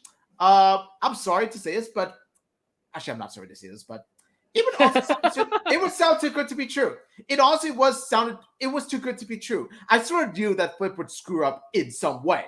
And lo and behold, would you know it? Much to the surprise of no one at all, it actually managed to backfire. Right? I mean, yeah. So honestly, yeah, I kind of knew from the get-go. I was actually suspicious that Flip's idea wouldn't actually, go through. And it turns out my suspicions were correct. So honestly, yeah. Honestly, I want to say I'm disappointing you, Flip, by replacing flippy syrup or gasoline, but honestly, I'm kind of not. I'm really not. Also old gasoline too. So it's like it's more flammable and it will explode. I'm like, what are you doing, Flip? You're trying to save you're trying to save their town, and then you actually mess up your own damn recipe to make a flippy that can work out in a giant flippy, and then it ended up like exploding in your face. So I kind of feel bad. I kind of feel bad for the town, the fact that like you believed in Flip and then Flip screwed you over. So nonetheless, so in the whole result out of all of this, Joyce definitely hated that, and also got her car crushed. It all is bad news to say the least. Flip, you kind of screwed up here.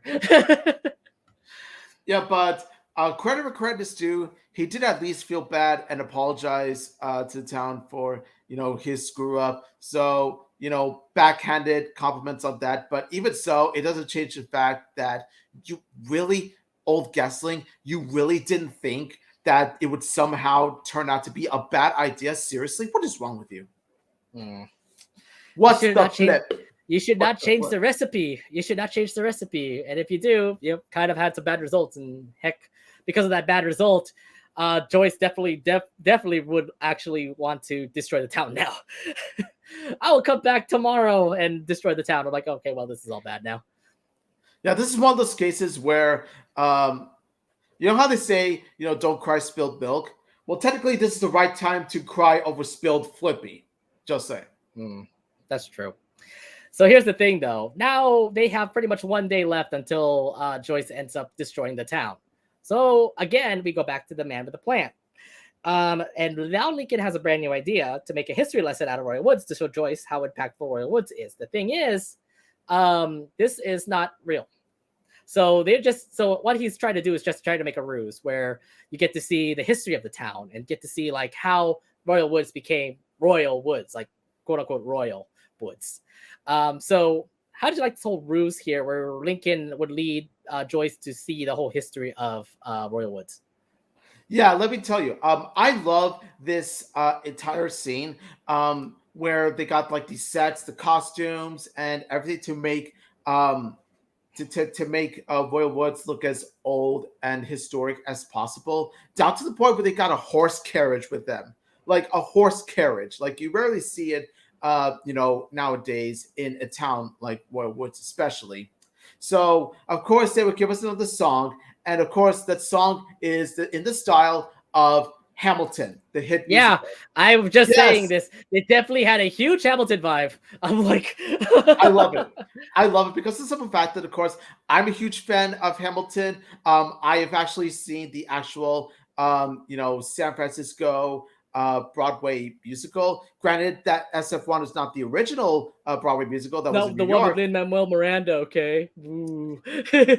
but it was still the closest thing I got to experiencing Hamilton, like on in an audience, like pretty much watch them on stage, like live. So honestly, it was the closest thing I got to a Hamilton experience. Way before I watched the Hamilton recorded original Broadway version on Disney Plus, and of course that in that Lin Manuel Miranda chef's kiss Of performance course, as it's definitely Hamilton. definitely the best like play, obviously, because he's the one who made Hamilton after all. But yeah, definitely had that huge Hamilton vibe. The fact that like everything's all old around 1600s to say, and look, Lincoln's rapping, man. He Yes. literally is like putting slaps down, and I'm like, holy crap! Like it's Lincoln, it's Clyde, and then Lisa also brought down some raps too, and I'm like, what the freak is going on here? I'm loving it. I'm like, this definitely has the Hamilton vibe. I'm like, oh my god, this is great. Like this whole scene here, we get to see a lot of history from all of Royal Woods. FYI, this is all fake, by the way, but nonetheless, just seeing all these historical facts, you get to see everybody dressed up in like 1600s garb, and just making a good musical number out of it all. I mean, this definitely does tell me like, okay, so just tell me like, even though it's a fake little story, it just tells me like, oh, it could be a real thing. Holy crap, this is so amazing. Yeah, actually could. Yeah. I kind of want to. I kind of want to. See. What was it? Even though it's all fake, it actually turned out to be real. I actually kind of want to see this. I actually want to see an alternate version where it's actually this Royal Woods in that early age, like in that historic age that they are pretty much trying to present. I kind of want to see that come to life, no lie. Hmm. I think the one thing that kind of gets me though, I mean, Lisa going to her West Coast rap and all, yeah, Oh my putting down the god. slaps, girl. Yes. Yeah, Let me Laura J Miller, by the way. By the way, she's just making the raps and all. definitely. Laura Jill Miller is really making Lisa, throw down. Look at that. She throws down hard. It's awesome stuff. I loved And it. with, I with loved the it. hand gestures, Like the West Coast rap definitely is representing when she was actually with, rapping with there. the hand gestures and how fast she raps, it's like, yeah, definitely. Like um, Lisa is definitely like she has the potential to have her own album called LWA. You know, What? straight out of Royal Woods, crazy scientist named Lisa Louds with attitudes. That's Well, like that was pretty awesome. that'd be pretty cool. But I think the thing that kind of gets me is the fact that this number actually did do a really awesome job. Like this is the one song I actually really like a lot. Then the next song after that also was another song I really like too. But this one, no doubt. I mean, if you try to portray the history and make a Hamilton mix out of it all, it definitely showed really well here with the history, with like Lincoln rapping and everybody just bringing them all together and just having an amazing number like this. I think this definitely showed that hey, we want to make sure that that everybody is still here at Royal Woods. Yeah, definitely. Let me tell you, Lincoln is determined to pretty much save his town. He's determined to save his town. He is not throwing away his shots. Lincoln's There not you go. throwing away Hey, his shots. I love that song. Oh my god, yes. See, what am I telling you? It's a Hamilton vibe that they brought up, and I'm like, okay, Doug, okay, Michelle, you did an amazing job on this one. Yes, I Oh, love this that is Hamilton great. vibe. The Hamilton vibe is just it is so beautiful. As I said before, like as a fan of Hamilton myself, this is something I truly appreciate. Yeah, and no doubt about it. Definitely one of the better numbers for sure in this episode.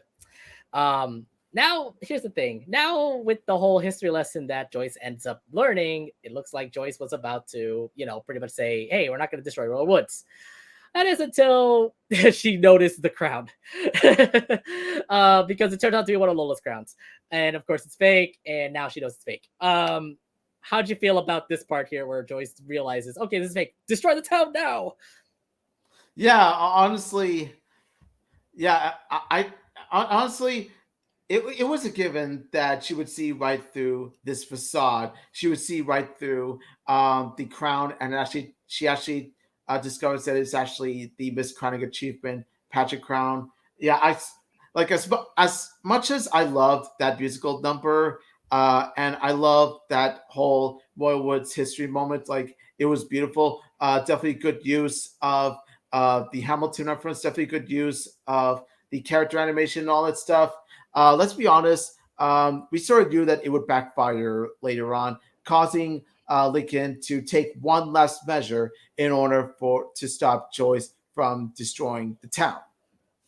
Yeah, I think I looked back at that ruse and I'm like, yeah, it was gonna happen eventually, but in a way where it's like one thing just slips. It is just the crown. I'm like, oh, the crown looks amazing. Cool, King George's crown. No, it's not King George's crown. It's Lola Loud's crown. It's just one of her pageant crowns. And I'm like, okay, well then this is kind of messed up now. But here's the thing, though. At the end of this little ruse here, Lincoln actually gets to realize what makes Royal Woods the best, with everybody pretty much all around the town. We get to see this whole final number here where Lincoln pretty much sings and pretty much tells everybody like every Loud has their own moments where like Lynn had this, what was it? Lynn Senior and Rita had this and that. Lucy had her Morticious Club happen over here, etc., etc., etc. To say the least, this is just I think a good closing number. The fact that all of the town is all together and singing in this one moment where it's like Roy Woods is definitely our town. How'd you feel about this last number here? Yeah, let me tell you. Honestly, like aside from the keep us around musical number, the Hamilton one, this has to be my second favorite song of the entire episode because it really does show the wholesomeness of the entire Royal Woods Mm, community and how much their mutual town means so much to them because it's where they build friendships. It's where they have their memories. It's pretty much where they reside in their own home. And to sit and they put it best, they're right where they belong. Ba ba da, ba ba da. We're right yeah, where we belong. Ba ba da, ba ba da. Like pretty and much. you can see, look at that. They look so cute together. They're really so wholesome. Look at this. The friendships. It's so beautiful. Like how could Joyce be so heartless? As how could she be such a heartless Karen in order to destroy this? Come on. Exactly, where they actually have all these friendships all together. And this is just awesome. Just the fact that like all these things pop up where we get to see like Lincoln leading the fact that like he read comics under this tree where Lynn lifts up these pounds where they have these where Lynn Senior put up these fingerprints of her pets and his family. I thought that was actually pretty cute there. But there's just so many good moments, and I'm gonna go through all of them that I just took pictures of. To be fair, yeah, Lincoln literally in front of the tree, literally reading a Savvy comics. By the way, oh, we forgot he loves a Savvy. And he loves to read comics in his underwear. Look at that. Bonus points for continuity. So we're playing for the continuity, indeed. Um, I have one thing that I also want to show up. Why did you put a sign where Clinton McCloud was? That was kind of funny. I had to put that up there. It's the iconic. It's where the iconic friendship was, formed. So, Right. I it Oh, definitely made sense why they put that I sign definitely there. thought this was definitely cute. The fact that like he gets to see like they do this whole thing. I remember before when they actually did like the whole hand over at the side of the house. I didn't know they actually did one like right in front of the pavement too. So it's like that's actually pretty cute. They actually do have all their pets and the kids actually having their handprints and all. Yeah, I really do like that moment. I really do, because it really Yeah, shows how like they mark their house as their territory. we get to see the Morticians Club hanging out together where they all, do some conjuring and stuff like that, which, FYI, we get to see them a lot. And no doubt about it, they're a pretty cool crew. Definitely, they all are. Um, Like all the squads coming together to pretty much sing their they appreciation pretty, and love. yeah, It's they're pretty awesome. much at least singing like how they really like how they are together in Royal Woods to say. We also get to see Luann and Benny doing a plan together. I thought that was cute actually. Yes. We also get to see this little scene here where it kind of tells me, huh, movie reference, It is right? kind of a movie reference. And also Ellis for Love. Remember in Ellis for Love where they told the story of, how they met. They told a story to the kids and we do see that flashback. So it's a reference to Ellis for Love also. I do, yeah, I think so too. But nonetheless, Elsa Love is the one who made it first, but then the Loud House movie definitely emphasized it a whole lot more. So when I look back at that scene, it tells me like Loud House movie, right? That's a Loud House movie reference. We talked about this a whole lot now. Where's the continuity in Yes. that? Yes. And of course, the bowling alley where Lyle and Sam actually Yes. performed together. Yes. Yes. Yes. Oh my god. The best frame in this entire song. The best. Oh my god. Look at that. Look at that. This is beautiful. This is beautiful. This is beautiful. Oh, yes, yes, yes. Chef's kiss. Chef's kiss. So this is where they first performed. I actually didn't know about that. That's new to me. Yeah, like I'm just like, okay, for me, this episode may not be a 10 out of 10, but this image alone is a perfect 10 out of 10. I'm just saying. Anything Saluda, Obid will just go crazy for. And then continuity again. You get to see Lola and Lana and Auntie Pam's, which is the one episode in season 5. Yes. So more continuity. I just love this. I love seeing this. I love seeing all these like different friendships, all these different sibling relationships, like all of them coming together and saying what they're grateful for. Like it's sort of like the upbeat, joyful musical version of a Thanksgiving dinner. Yeah, I just feel like throughout this last couple of scenes, it just tells me like we're going back to continuity for one thing. At the same time, we're definitely getting a big number for this as well, and it definitely shows. Like I love the song; it's definitely the best I think out of the whole episode. And yeah, to say the least, everybody definitely got involved, and this especially in this last number here, because it just tells me like when I look back at like how this episode was, it just feels like did everybody get represented in this episode? Because when you look back and them singing all together in this, it just tells me like, okay, cool. I get to see him again. I get to see Liam again. I get to see Stella again. I get to see Boris again, Flip, everybody there in that one scene. So it just tells me like everybody from Royal Woods has been represented here in this episode. Yes, definitely. I Yeah. I love the good use. Well, I want to say this. Like the characters, I feel like they were a bit, you know, like each and every character has contributed to the goal, has contributed to the mission. What I do feel though is that there could have been more personal character interactions between these side characters.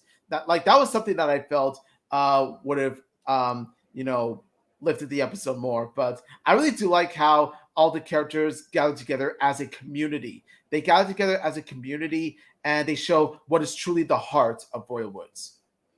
And then, of course, the last part here where you get to see the Louds actually all together. I thought that was actually pretty amazing. And FYI, they never forgot Lori. Oh, thank you, Lori. She's represented. Yeah, like in that one scene, like they actually showed Lori in this, well, in the phone, and also there was just a bit of an animation goof where you do kind of see her, you know, her small character design shown. I just want to throw it out there, but someone did point out that you do see a bit of an animation goof where you actually see Lori in one of the scenes technically. Right. But so, I mean, nonetheless, it's everybody all represented here in Royal Woods. And to say the least, when I look back at this episode, I just feel like everybody was represented in appearance, in a song, in a speaking role, whatever. They're all there. I feel like they just did a whole continuity thing where it's like, hey, they still live in Royal Woods, guys. Yeah, they all contribute to Royal Woods in one way or another. To say the least, definitely an amazing song, don't you think, Amit? Yes, it's definitely a way to serve as sort of the final song of the episode, and I just love it. It's just really wholesome stuff. So yeah, the thing is that it's an amazing number, but at the same time, Joyce doesn't care. She still wants to destroy the town. But here's the thing, though: after all of this singing, the whole construction team actually quit. They said like, "I love my town too. I'm going to quit as well." Which means that Joyce was by herself trying to destroy the town. And then the other thing also popped up where where Catherine Mulligan was actually live streaming the whole thing, or actually like broadcasting it live to everybody, which made Joyce hella, which made Joyce look bad. And at the same time, she also got a call from like her higher up, and then she even got fired at the end of it all. So to say the least, Joyce ended up getting what she deserves by getting fired, not being that undersecretary person anymore, and the town is saved. So how did you feel about this whole ending here? Of course, it was really satisfying to see Joyce lose and to see Royal Woods win, and to pretty much. And I love the fact that how like the Loud parents say, "Lincoln, you're a hero," and let me tell you, he was the hero of this episode. I mean, he was the one who pretty much he was the one who pretty much said everything. Like he was the one who said, "Hey, let's do this. Hey, let's do that." And in the end, they still end up having the town saved because of him. Yeah, and to see him take a leadership role at such a young age, let me tell you, it's something to be proud of. So good on Lincoln for continuing to be at his prime here. Honestly, I think this is one of Lincoln's best episodes, just by the simple fact that if it weren't for him, Royal Woods would have been drowned to death. Would have been destroyed by that dam. Yeah. But I have to say this though. I mean, Catherine Mulligan streaming everything, like broadcasting it all, and making Joyce look bad, that also was a good thing for her, because it's like, oh, cool, Catherine Mulligan, hey, I love you too. Thank you for doing that. Yes, and it does help that her live action counterpart is played by Catherine Tabor. But she's not Lori. I wanted to see Lori too. Like I wanted to see Lori come back and help them save Royal Woods. It's like, Lori, girl, like your town, your hometown, and your family, like your hometown's about to be flooded. You would think that you would, pack up your bags and, go out there and, help to save Royal Woods. Mm-hmm. I got to say this, though. I think this definitely was a good ending closer song. And of course, the whole episode ended pretty properly. The fact that, hey, because you wanted to destroy this town, we fired you.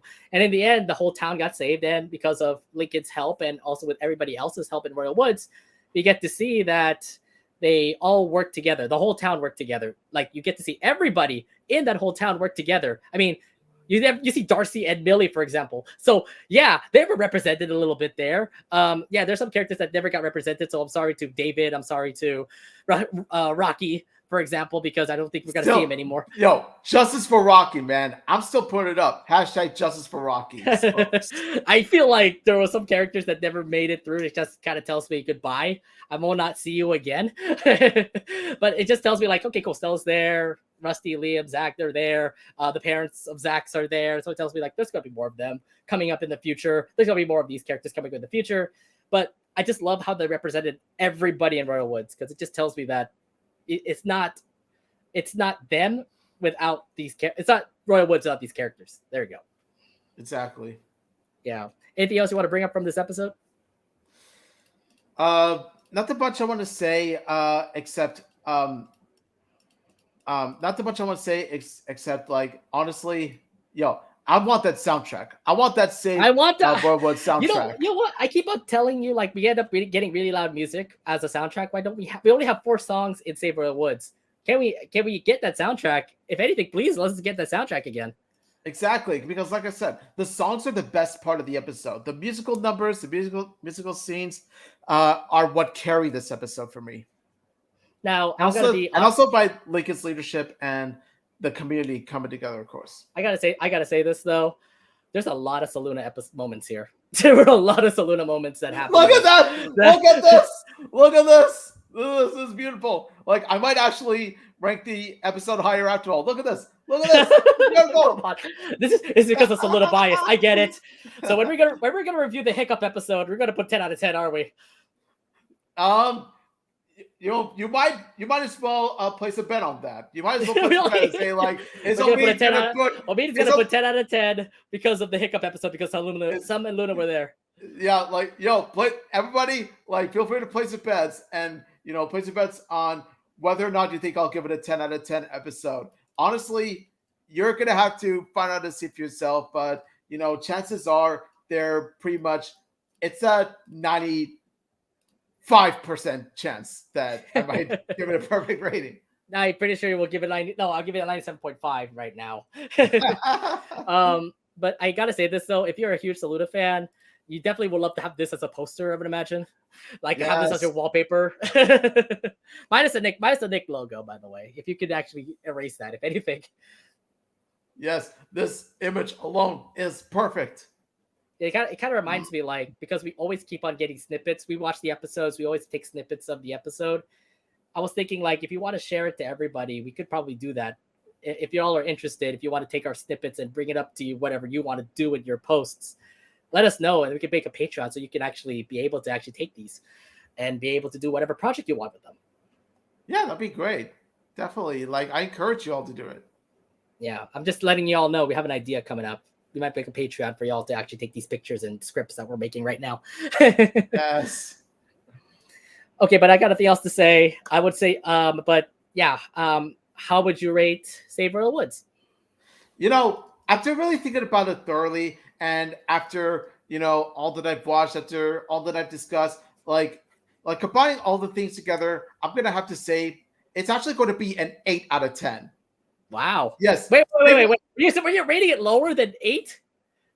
No, honestly, like I was sort of debating on whether to give it a 7.5 or an 8, but then after seeing Lincoln's leadership and seeing the Royal Woods family, the Royal Woods residents come together to build a community, and especially when they sing about where they're right where they belong, and also a nod to Hamilton, like altogether, it would increase the episode by 0.5, but honestly, like that's just it, an 8 out of 10.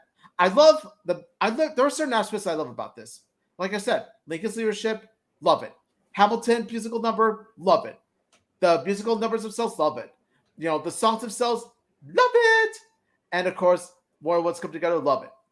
But at the same time, though, like I said before, it's not one of the perfect episodes because there are some things that kind of bog it down a bit by 2 points. Well, the simple fact is that the plot itself is, the typical generic cartoon premise. like I said, about a rich antagonist that wants to destroy town, and then of course you got the protagonist who comes together to fight for the town. Like I said, this is Hey Arnold the movie, but with musicals, and because of that, it feels very predictable. And of course, in some way, shape, or form that they're going to end up saving Roy Woods anyway, so there isn't really that much tension. And also by the fact that, let's be honest, Joyce is no Morag. Let me tell you, Joyce is just a female Shek. Like, kind of feels like her though. Kind of no, feels like an evil person. I Morag. mean, Morag definitely is a huge villain, and there's no comparison from Joyce to Morag. I mean, I love Morag. She definitely is the true villain person. But Joyce definitely has that villainous sort of personality that happens, but not like in a royalty rule, in a royalty way. This is more of like towards government kind of way. No, the difference is that like Morak was fun to watch. Like she was intriguing to watch because of how over the top that she could be, and just by the simple fact that like it simply helped too that she has fun with it and all this stuff. Joyce, I feel though, like she's the same by the numbers villain that we have seen again and again, where a villain wants to destroy an environment, and she just plays it all the same. Like I love the voice actress, but the character is written so one dimensional, so generic that it's hard to like really. She was kind of like off and on. Like she didn't have the goal to destroy Royal Woods, and then well, she had the goal to destroy Royal Woods, and at the same time she looked at all these musical numbers. Then she started to like it. Then she said, "Okay, I can't destroy this town anymore." It's just the fact that Royal Woods started to like kind of ruin themselves because of, for example, Flip, like destroying his own like the biggest flip ever.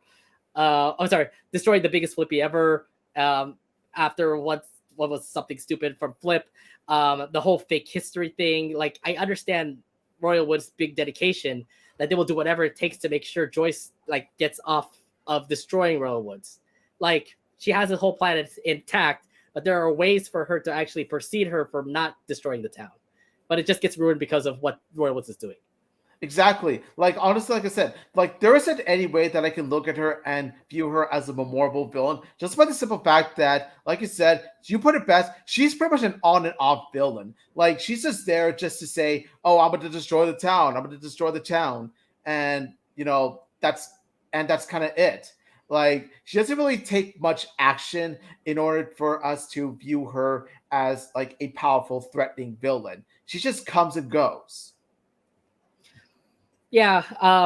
But yeah, but yeah, you already put the rating there, 8 out of 10. Interesting there. Also, do want to give a big shout out to the voice actress, Christine Baranski. I mean, you all know her from The Big Bang Theory. You know her from The Good Wife. She's very famous, by the way.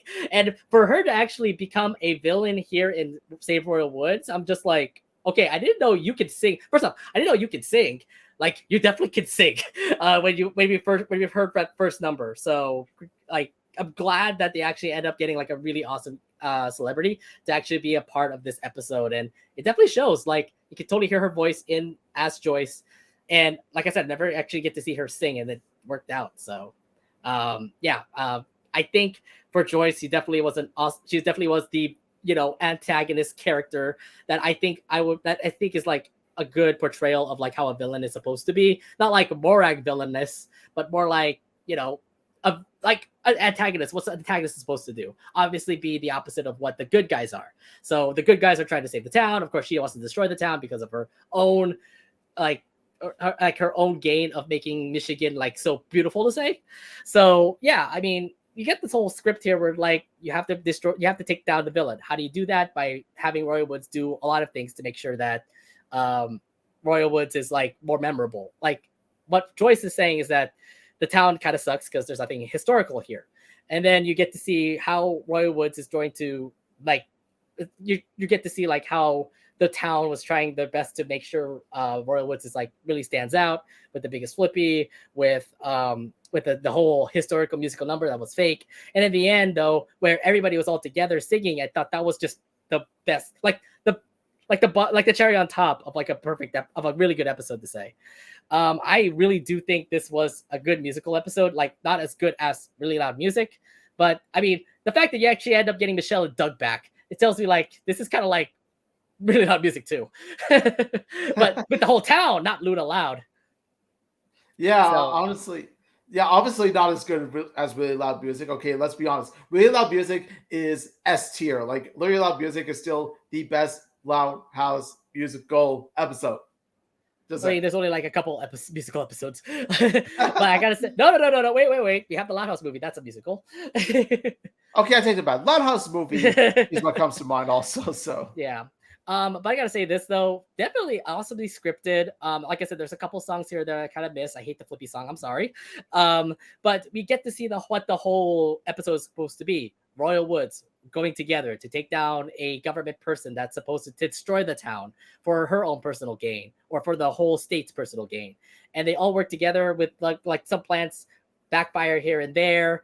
And in the end, they still end up with the victory that they ended up getting. And the other thing too is like, of course, with Michelle and Doug behind the scenes, if you already know how good really loud music was, then it tells you like how good the songs are going to be in Save Royal Woods. The songs were all good.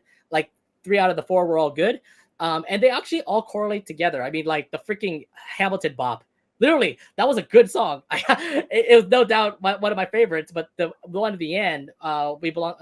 Bring It All Together. That one definitely was my favorite out of everything. But yeah, Save Royal Woods definitely was a really good special. I mean, the musical aspect definitely made it like a huge, like make it like better than what we were gonna expect for quote unquote Linked. That was supposed to be the original title.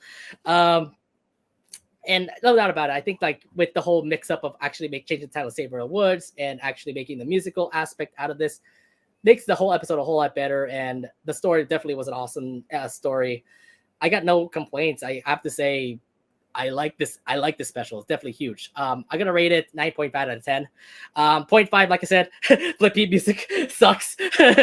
But here's the thing. But and then obviously I forgot about the one point where we get to see everybody from Royal Woods actually get represented. Like you get to see Stella's mom, for example. You get to see Millie Ramos, for example. You get to see Darcy, for example. You get to see all these other side characters that we don't see anymore that pop up in this episode. So it's like, okay, you get to see Gus like in one scene. You get to see like Clyde's I forgot Aunt Mer. What was Clyde's aunt again? It was Clyde's Nana Gale. Nana Gale, yeah, you get to see Nana Gale in a certain scene. But to say the least, yeah, I mean it's just good. Like I said, I can't really much explain it anymore. Good episode, 9.5 out of 10. Really awesome special. I don't know how Amin ends up getting an 8. Like he's very harsh on the reviews today. Yeah, like I said, I got takes are as hot as Todoroki's flames. Wow. Getting ready for CRX, I believe, huh? With all this anime that you're talking about. I'm already getting into CRX mood, and yes, Todoroki is best boy. Don't at me. I mean, I'll have to get myself ready too. I got cosplays. I got like, I mean, to be fair, being pressed at CRX is not going to be the same anymore. I mean, I will not complain for CRX's part.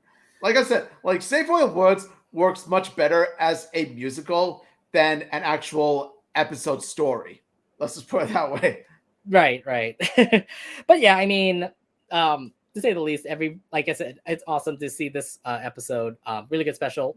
And I'm pretty sure everybody else also here will also say it's a really good special too. But we'll see. It's all your guys' like reviews as well. Anyways, that's pretty much it. We have 3 episodes that we reviewed today, and that's all our reviews for tonight. So thank you all very much for checking out our live stream tonight.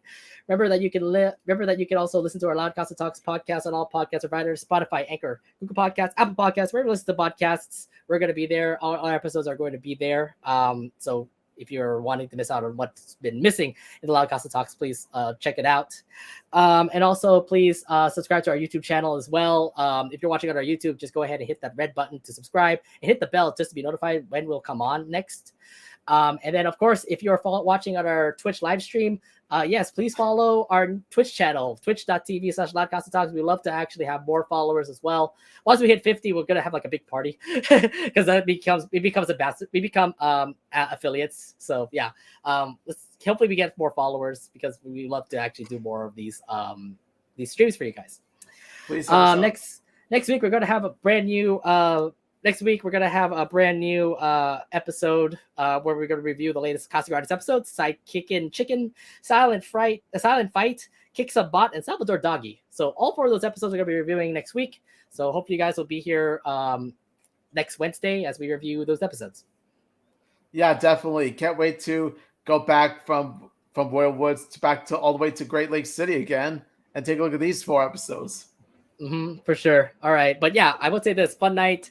All these episodes were great. Saber was definitely the topper one for sure. All right, man, that's cool. I feel like, last laugh. This guy wants last laugh. This guy wants last laugh. I don't understand. I don't know, but Saber was just good. Okay, this guy, I don't know. Last laugh, because last laugh has that psychosis, that brilliance behind last laugh that I pointed out. So I still say Saber was the best episode out of the ones we reviewed today. Anyways, that's it for our live stream. Thank you all for checking out our stream. My name is Nate. And this is Omid saying thank you all so much for watching. Let's keep the Loud Casa Summer Fun rolling, like I said. And until next time, smell you later, loud crowd.